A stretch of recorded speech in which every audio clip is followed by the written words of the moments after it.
Shalom, perkenalkan nama saya Orgenes Wimelena. Saya dari semester 2C. Saya mahasiswa Sekolah Tinggi Agama Kristen Protestan Negeri Budaya Sentani, jurusan 4. Di sini saya akan membahas latar belakang kitab 2 Petrus. Dalam latar belakang surat Petrus yang kedua membahas 4 poin. Poin pertama adalah topik kitab 2 Petrus atau surat Petrus kedua. Topik ini penting saat itu karena Rasul Petrus melihat bahaya ancaman rohani dari para pengajar sesat di dalam gereja.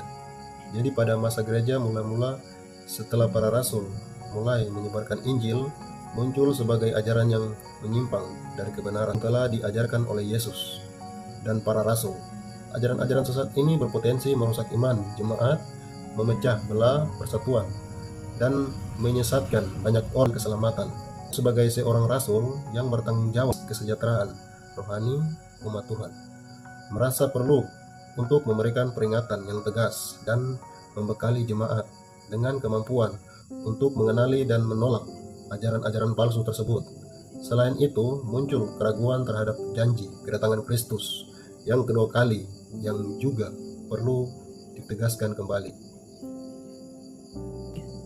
Di sini saya akan membahas poin kedua, yaitu pembahasan dan penjelasan dari kitab 2 Petrus.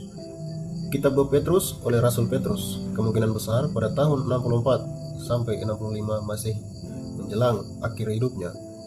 Situasi saat itu adalah munculnya guru-guru palsu di dalam gereja yang menyebarkan ajaran sesat, meragukan kedatangan Kristus, dan menganjurkan gaya hidup yang tidak bermoral.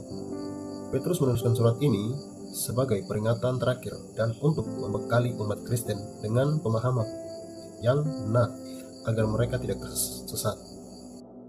Karena kitab 2 Petrus hanya memiliki 3 pasal, jadi saya akan menjelaskan secara singkat. Jadi penjelasan sederhananya adalah kitab 2 Petrus mendorong kita untuk terus mengenal Allah dan kebenarannya semakin dalam agar kita teguh dalam iman. Kita juga diingatkan untuk berhati-hati terhadap ajaran-ajaran sesat yang bisa menyesatkan dan mengenali ciri-cirinya. Terakhir, kitab ini menegaskan kepastian kedatangan Kristus kembali, yang seharusnya memotivasi kita untuk hidup dengan baik dan benar sambil menantikan janji tersebut. Selanjutnya, poin ketiga adalah perbandingan kitab 2 Petrus dengan kehidupan kita saat ini.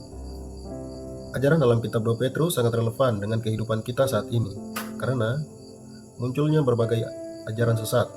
Di era modern, kita juga dihadapkan pada berbagai macam ajaran, ideologi, dan interpretasi keagamaan yang menyimpang dari kebenaran Alkitab. Informasi yang mudah diakses melalui internet dan media sosial memungkinkan penyebaran ajaran-ajaran sesat dengan cepat.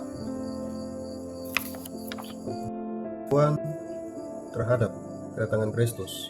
Meskipun sudah berabad-abad berlalu, keraguan terhadap kedatangan Kristus yang kedua kali menghakiman terakhir masih ada, bahkan di kalangan orang Kristen sendiri. Terkadang muncul pemikiran duniawi yang mengabaikan realitas eskatologis, godaan kehidupan duniawi.